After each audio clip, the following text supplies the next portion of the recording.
So let's kind of change the subject here from kind of like the tools and kind of the first steps of auditing your website. Let's get into actually kind of like building the house that is a well-optimized website, right? The foundation of that house, of course, that we always want to start with, a term that I've kind of just coined myself here, is the Google SEO Essentials.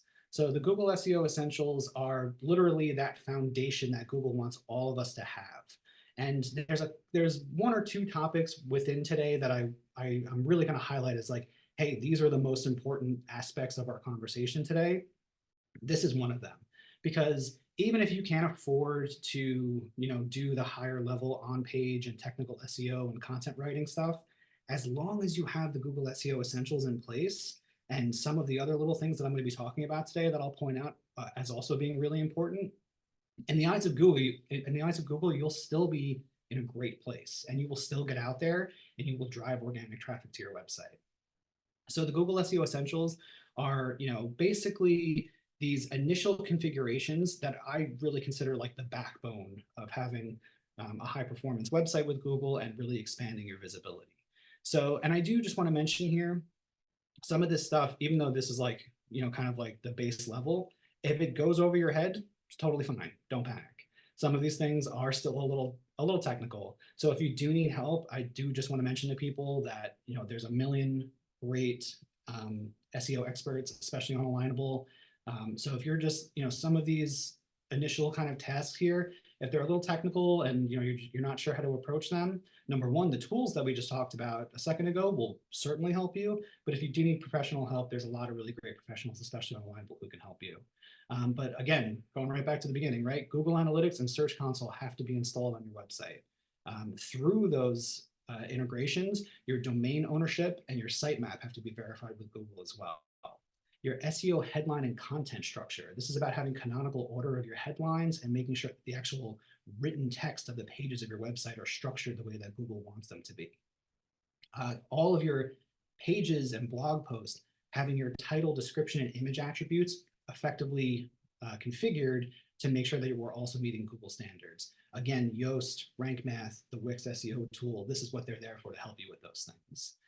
Some more technical configurations that are really important: schema structure, robots.txt, and XML sitemaps.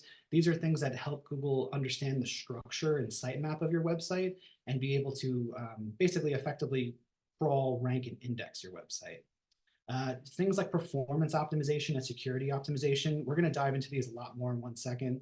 With security optimization, I hope everyone here recognizes the importance of having an SSL certificate installed on your website. This is how, when you land on a website, you get that little secured lock icon right in the top. Very important. If you don't have an SSL certificate, that's a huge number one. I could really go on and on about performance and security stuff. So if anyone has any questions about that, we'll talk about it in the Q&A. We are going to have another webinar just about website security that's coming up very soon.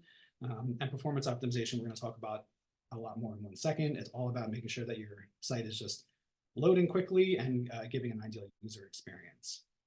These next ones are really, really important. Having a privacy policy and an accessibility statement in the sitemap of your website, and ideally having them linked in the footer of your website across the entire site.